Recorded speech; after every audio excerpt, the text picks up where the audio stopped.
অনেকে ভীতি অবস্থা আছে। আমাকে অনেকে ফোন করে জিজ্ঞেস করছেন যে আমরা কি করব, আমাদেরকে যে রাস্তায় প্রশ্ন করে আইএস হোক যেই হোক, তো রেড হয়তো চালু হয়ে গেছে, আমরা জানি না। আপনাকে যদি ডিটেন্ড করে দেয়, মানে লকআপে রেখে দিল আর তারপর কোর্টে ফেললো, আপনার আরেকটু আরো ফ্রাস্ট্রেটিং হয়ে যাবে ব্যাপারটা। কেননা আপনি ডিটেনশনে থাকবে, আপনাকে কেস লড়তে হবে, আপনার অ্যাটর্নির সাথে আপনি এত ভালো করে কথা বলতে পারবেন না। তারা যদি নিয়ে যায় তাকে, ফর এক্সাম্পল তাকে তারা ধরে নিয়ে চলে গেল, ইন দ্যাট কেস তার তার কি করণীয় ওই মুহূর্তে তাকে রেজিস্ট করার জন্য? বা সে কি করতে পারে ইমিগ্রেশন আদালতে? কি করণীয় আসলে আমাদের? আর আরেকটা কথা দর্শক বলে রাখি, আপনারা জানেন যে ডোনাল্ড ট্রাম্প অলরেডি শপথ গ্রহণ করেছেন, বিভিন্ন এক্সিকিউটিভ অর্ডার দিয়েছেন উনি, বিভিন্ন প্রায় অনেকগুলো এক্সিকিউটিভ অর্ডার উনি ইস্যু করেছেন, সাইন করেছেন। তার মধ্যে কিছু আছে স্পর্শকাতর, যেগুলো অভিবাসন নীতির উপরে, ইমিগ্রেশনের উপরে, সেগুলো নিয়েও আমরা চেষ্টা করবো আলাপ করার জন্য। আপনারা যদি রাস্তায় কখনো যারা আনডকুমেন্টেড আছেন বা যাদের কেস পেন্ডিং আছে তাদের কি করণীয় সেই বিষয়ে আমরা আলাপ করব একটু নিয়ে রাঞ্জার সাথে। রাঞ্জা, আপনি তো আজকে বেশ কম্পোজ মনে হচ্ছে, আপনি আমাকে বলেছেন যে জামান ভাই আমি আলাপ করবো এইসব বিষয় নিয়ে। এবং আসলে এই যে একটা খুবই স্পর্শকাতর বিষয়, অনেকে ভীতি অবস্থা আছে। আমাকে অনেকে ফোন করে জিজ্ঞেস করছেন যে আমরা কি করব, আমাদেরকে যে রাস্তায় প্রশ্ন করে আইএস হোক যেই হোক, তো রেড হয়তো চালু হয়ে গেছে, আমরা জানি না। কিছু কিছু আমাদের কাছে আসতেছে, but it is not authenticated yet, but আমরা কিছু খবর পাচ্ছি যে এরকম বিভিন্ন জায়গায় অন দ্য স্ট্রিট বা দোকানে এরকম যাচ্ছে। তো এদের কি করণীয়? কোর্টে যদি এদেরকে নিয়ে যায় তো what will be the consequence, মানে কি করতে হবে তাদের? হ্যাঁ, তো আপনি তো ঠিক বললেন, রাস্তার ওপর ওঠাচ্ছে। ইনফ্যাক্ট যা আমি শুনছি, দ্য প্রেসিডেন্ট একটা দিয়েছে, মানে ফার্স্টে যখন বাইডেন ছিল তখন আইস এজেন্টসরা কিন্তু চার্চ টার্চে যেতে পারতো না। ওরা বাইডেন বলে রেখেছিল কি চার্চ বা স্কুলের ওপর এরকম ওদের উঠিও না, এটা সেন্সিটিভ এরিয়া। ট্রাম্প এখন বলছে যেখানে চাও, যেখানে খুশি, পুরো মানে পুরো ফ্রি রেন দিয়ে দিয়েছে, যেখান থেকে ওঠানোর ওদের দরকার ওঠাও।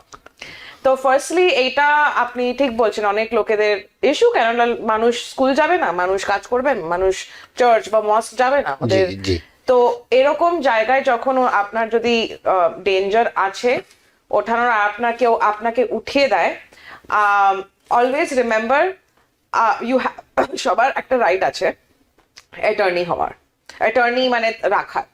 আপনাকে যদি কেউ এজেন্ট জিজ্ঞেস করেছে, আপনি বলতে পারেন কি আমি লয়ার ছাড়া কিছু কথা বলবো না। এটা অ্যাকচুয়ালি ভীষণ ইম্পর্টেন্ট। আর আপনাকে যদি ডিটেন করে দেয়, কোর্টে কিন্তু ফেলতে পারে ডিটেন করার সাথে বা ডিটেন করা ছাড়া। ডিটেন যদি না করে, দেন আপনি নর্মালি যেরকম এখন অবধি করছিলেন, মাস্টার হিয়ারিং, ইন্ডিভিজুয়াল হিয়ারিং, আপনি অ্যাটেন্ড করুন। কিন্তু আপনাকে যদি ডিটেন্ড করে দেয়, মানে লকআপে রেখে দিল আর তারপর কোর্টে ফেললো, আপনার আরেকটু আরো ফ্রাস্ট্রেটিং হয়ে যাবে ব্যাপারটা। কেননা আপনি ডিটেনশনে থাকবে, আপনাকে কেস লড়তে হবে, আপনার অ্যাটর্নির সাথে আপনি এত ভালো করে কথা বলতে পারবেন না। ওই কেসে আমি হাইলি সাজেস্ট করব আপনি একটা কন্ট্যাক্ট রাখুন। আপনি যদি ডিটেন্ড হয়েছেন, আপনার কাজিন বা আপনার কেউ একটা বন্ধু যে আপনি জানে ফ্রি থাকবেন, যে আপনি জানে লয়ারের সাথে কথা বলতে পারবেন, অলওয়েজ আপনি ওরকম একটা মানুষকে রাখুন বাইরে, আপনি যদি ডিটেন্ড হয়ে যান। ধন্যবাদ অ্যাটর্নি রাঞ্জা, যে কথাগুলো আপনি বললেন।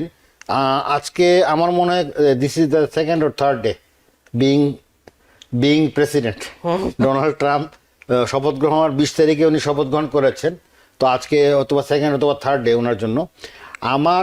আমাদের যে দর্শকরা যারা যেখান থেকে দেখছেন, বা এই যে যারা অবৈধ যারা আছেন, আনডকুমেন্টেড আমি বলবো, আর যারা কেস ফাইল করেছেন, যাদের ফাইল অলরেডি, যাদের ওয়ার্ক অথরাইজেশন আছে, যাদের ড্রাইভিং লাইসেন্স আছে, ফর এক্সাম্পল, যারা ট্যাক্স ফাইলিং করছে, তাদের সোশ্যাল সিকিউরিটি নাম্বার আছে, তাদের বেলায় কি হবে? তারা হ্যাঁ, তো যদি অলরেডি কেউ কোর্টে আছে, আপনার প্রসেস চলছে, তাহলে আপনার চিন্তা করার দরকার নেই। কেননা আপনার কেস যখন অবধি ডিসাইড হবে না, তখন অবধি আপনাকে কেউ ডিপোর্ট করতে পারে না। আচ্ছা, এখানে ডিপোর্টের কথা থেকে আমি আরেকটা যেটা ইম্পর্টেন্ট, তারা যদি নিয়ে যায় তাকে, ফর এক্সাম্পল তাকে তারা ধরে নিয়ে চলে গেল, ইন দ্যাট কেস তার তার কি করণীয় ওই মুহূর্তে তাকে রেজিস্ট করার জন্য? হ্যাঁ। বা সে কি করতে পারে? তার লয়ারের সঙ্গে যোগাযোগ করবে, কার সঙ্গে যোগাযোগ করতে হবে? তো আপনি যদি অলরেডি কোর্টে আছে তাকে ধরে যদি উঠিয়ে নিয়ে যায়, ফার্স্ট অফ অল ওরা উঠিয়ে তবে নিয়ে যাবে, আপনি ধরো কোর্টে আছেন, হ্যাঁ, ওরা উঠিয়ে নিয়ে যাবে যদি আপনার ক্রিমিনাল কিছু একটা ইস্যু হলো। তো ধরো আপনি, আপনার কাছে স্ট্যাটাস নেই, আপনি কিছু একটা মানে ক্রাইম করলেন, আপনাকে পুলিশ স্টেশন থেকেই ওরা উঠাতে পারবে, ডিপোর্ট করতে পারবে না, they can't send you back, but they can definitely detain you আপনি যদি একটা ক্রাইম করে থাকুন। তো ওই কেসে আপনি যদি ক্রাইম করেছেন, you find yourself in detention, আপনাকে একটা আপনি বন্ড রিকোয়েস্ট বলে, পয়সা দিয়ে, আপনার যেরকম নর্মাল প্রিজনের বন্ড হয়, জি জি। এটা সেম টাইপ, আপনি লয়ারের সাথে ডিসকাস করুন বা আপনার যে বাইরে মানুষ আছে তার সাথে কথা বলে করে ডিসকাস করুন কি আপনার একটা বন্ড রিকোয়েস্ট দিতে পারেন না কিনা। আর এবং একটা রুল আছে কি বন্ড রিকোয়েস্ট যখন পায় যায় যেটা ওদের তাড়াতাড়ি করে দিতে হয় আর কি, ওই বন্ডটাকে অ্যাড্রেস করতে হয়। বুঝছি। তো হ্যাঁ, প্যারোল বা বন্ড রিকোয়েস্ট আপনি করতে পারেন। জি, দর্শক আপনারা বুঝতে পারছেন উনি যে কথাগুলো বলেছেন। আর দ্বিতীয় কথা হচ্ছে, আরেকটা কথা অ্যাটর্নি রাঞ্জা আপনার কাছে, সেটা হচ্ছে যে এই যে যাদের বললাম যে তাদের case pending, they are already on the motion, এবং তাদের সিকিউরিটি আছে, সোশ্যাল সিকিউরিটি আছে, ওয়ার্ক পারমিট আছে, সব কিছু আছে, সেই ক্ষেত্রে কি তারা অন দ্য স্পট বা কাজের জায়গা থেকে থাকে তাদেরকে সে ক্যাপটিভে নিতে পারে? Unless and until he doesn't have any, আমি হ্যাঁ, যদি criminal তার record। কোনো ক্রিমিনাল ব্যাকগ্রাউন্ড না হ্যাঁ, থাকে, হ্যাঁ। বাট ইফ তারা যদি শো করে যে আমার আইডি আছে, এটা আছে, আমি কাজ করার হ্যাঁ, পারমিশন আছে, আমার হ্যাঁ, ওয়ার্ক পজিশন আছে, হ্যাঁ। সেই ক্ষেত্রে তো তারা সমস্যা হওয়ার কথা না। 99% সমস্যা হওয়ার কথা ইয়া না। উই নো তাদের গ্রিন কার্ড নাই হয়তো বা, না না না, বাট ওরা কোর্টে আছে, কোর্টে ওদের কেস চলছে, চলছে। তাহলে 99% কোনো আপনার কোনো ওয়ারি করার দরকার নেই। দ্যাট 1% বিকজ অফ হাউ কারণ আনপ্রেডিক্টেবল থিংস আর। আমি কেন এই কথাগুলো বলছি, হ্যাঁ। কারণ এরা সবাই খুব অসহায়, এবং তারা বিভিন্ন পর্যায়ে থেকে আমাদের কাছে ফোন আসছে। তো তাদের জন্য একটা মানে স্বস্তির বাণী যদি আমরা দিতে পারতাম, হ্যাঁ। যে তাদের কেস পেন্ডিং, যাদের কেস চলছে, তাদের বেলায় কি এটা কোনো সমস্যা হবে? কোনো আনলেস সমস্যা হবে না। আনটিল যদি কোনো ধরনের ব্যাকগ্রাউন্ড ক্রিমিনাল কিছু না থাকে। 99% আর আমাদের সেম ইস্যুস আসছে। আমরা গেহিয়ান অ্যাসোসিয়েটস, আমাদের অনেক ক্লায়েন্ট আছে যারা এখন স্টিল ইন রিমুভাল প্রসিডিংস, ওদের স্ট্যাটাস নেই। আমাদের কাছে আমাদের ক্লায়েন্টসরা মানে ভয় পেয়ে ফোন করছে সারাক্ষণ। তো আমরা ওটা ওই সব ইস্যুসকে অ্যাড্রেস করছি। বাট আপনার যদি অলরেডি কেস আছে কোর্টে, আপনাকে ওরা, আর ক্রিমিনাল আপনি নর্মাল লাইফ লিড করছেন, আপনার ক্রিমিনাল রেকর্ড নেই, 99% you will not be picked up. 1% আমি অলওয়েজ চান্স রাখি, ভীষণ আনপ্রেডিক্টেবল অ্যাডমিনিস্ট্রেশন, তো ওই জন্য। But if you are already in proceeding আর আপনি যদি ক্রাইম করছেন না, আপনি চিন্তায় থাকতে পারেন। জি, ধন্যবাদ। গেহিয়ান অ্যাসোসিয়েট যারা লয়াররা আছেন, যারা অ্যাটর্নিরা আছেন, তারা খুবই দক্ষ। আপনারা তাদের শরণামত হতেন, আপনার পছন্দের কারো কাছে যেতে পারেন এই জন্য। একজন ফেসবুকে কোশ্চেন করেছেন, অনেকে আছে নিউ ইয়র্কে অ্যাড্রেস ইউজ করছেন কিন্তু কাজ করছেন অন্য স্টেটে, এই অবস্থায় যদি আইএস রেড করে তাদের কি কোনো সমস্যা হবে? আপনাকে লেটসে আপনি বুঝতে পেরেছেন তো না? হ্যাঁ, হ্যাঁ, হ্যাঁ। আমার অ্যাড্রেস নিউ ইয়র্কের, আমি এখানে নিউ ইয়র্কের বাসিন্দা দেখাচ্ছি কাগজে ডকুমেন্টেশনে, বাট আমি কাজ করছি মনে করেন যে আমি কানেক্টিকাটে, বা কাজ করছি আমি ম্যাসাচুসেটসে। তো ওই ক্ষেত্রে কি যদি কোনো সময় কোনো গড ফরবিডস এই ধরনের কোনো কিছুর সম্মুখীন হতে হয়, হ্যাঁ। তাহলে কি কোনো প্রবলেম হবে?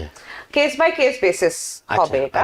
ধরো আপনি নিউ ইয়র্কে, আপনি শুধু কানেক্টিকাটে 2 দিন কাজ করছেন সপ্তাহে, আর আপনি নিউ ইয়র্কে rest of the 5 days new ইয়র্কে থাকছেন, আপনি আর আপনাকে আইসোলেট করলো যেই দিন আপনি কানেক্টিকাটে আছেন, সেরকম কোনো ইস্যু হওয়া উচিত না। Because you can sufficiently show কি আমি নিউ ইয়র্কে অ্যাকচুয়ালি অ্যাটলিস্ট থাকি। আচ্ছা, সিমিলারলি আপনি যদি 3 দিন কাজ করছেন কানেক্টিকাটে, বা আপনার একটা পার্মানেন্ট অ্যাড্রেস আছে, আপনার ফ্যামিলি নিউ ইয়র্কে থাকে, কোনো ইস্যু হওয়া উচিত না।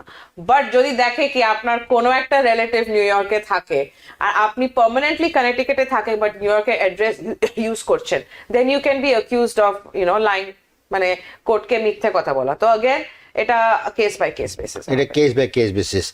ধন্যবাদ একে রুবেল, আশা করি আপনার উত্তর পেয়েছেন আপনি। দর্শক, আর আমরা যেটা আরো যে কতগুলো এক্সিকিউটিভ অর্ডার আমাদের সঙ্গে দর্শক যুক্ত আছেন, আমরা নিচ্ছি দর্শকদেরকে।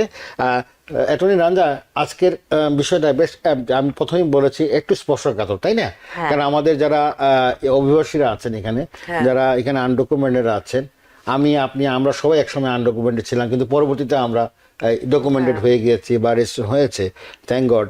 কিন্তু কথা হচ্ছে যারা এই বর্তমান পরিস্থিতি ডোনাল্ড ট্রাম্পের অ্যাডমিনিস্ট্রেশনের এই কার্যকরী অর্ডার বা এক্সিকিউটিভ অর্ডারের কারণে যে সাফারিংসটা তাদের আসছে, সেই ক্ষেত্রে তাদেরকে যে আমরা আস্থার মান দিতে পারি যে যাদের ডকুমেন্ট আছে, মানে দ্যাট মিনস ওয়ার্ক অথরাইজেশন আছে, তাদের সোশ্যাল সিকিউরিটি আছে, তারা কাজ করতে পারছে, সেই ক্ষেত্রে তাদেরকে তো সঙ্গে সঙ্গে কোর্টে নিয়ে যাওয়ার কোনো কি স্কোপ আছে, আনলেস তারা যদি কোনো ক্রিমিনাল ব্যাকগ্রাউন্ড না থাকে? হ্যাঁ, স্কোপ ডেফিনেটলি আছে। আমি বলবো না কি একদম স্কোপ নেই, আপনি চিন্তা করুন না, রিল্যাক্স করুন, ওইটা বলবো না। But at the same time আমি এটাও বলবো না কি আপনি 100% একটা, মানে ইউএসএ তে কতগুলো মিলিয়ন আনডকুমেন্টেড ইমিগ্রেন্ট আছে, আমি বলছি না কি একটা মানে মিলিয়ন্স লোককে ডিপোর্ট করবে বা উঠিয়ে নেবে।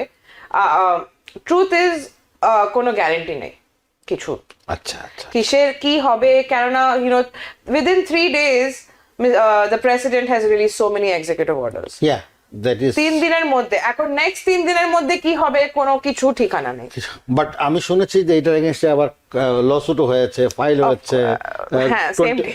অনেকগুলো স্টেটে এটা হয়েছে। 18 states up till now are going মানে suing the federal government for the executive orders, especially যে birthright citizenship যে ওয়াপস নিয়ে নিচ্ছে, নট ওয়াপস নিয়ে নিচ্ছে মানে একদম ইনভ্যালিডেট করে দিচ্ছে, ওইটা অ্যাকচুয়ালি মেইন কন্টেনশন আমি যা দেখছি। আচ্ছা, হ্যাঁ, লোকেরা বলছে ইটস কমপ্লিটলি আনকনস্টিটিউশনাল। আমরা অ্যাকচুয়ালি এই শোতে মানে কথা বলেছি ওটার ব্যাপারে। জি। হ্যাঁ, তো বিকজ লোকেরা ভাবে ইট ইজ কমপ্লিটলি আনকনস্টিটিউশনাল, অনেক গভর্নমেন্ট ও স্টেটও সু করেছে। জি জি, ধন্যবাদ অ্যাটর্নি রাঞ্জা। নিউ ইয়র্ক থেকে সম্প্রচারিত TVN 24 টেলিভিশন, বিশ্বজুড়ে বাঙালির কণ্ঠস্বর।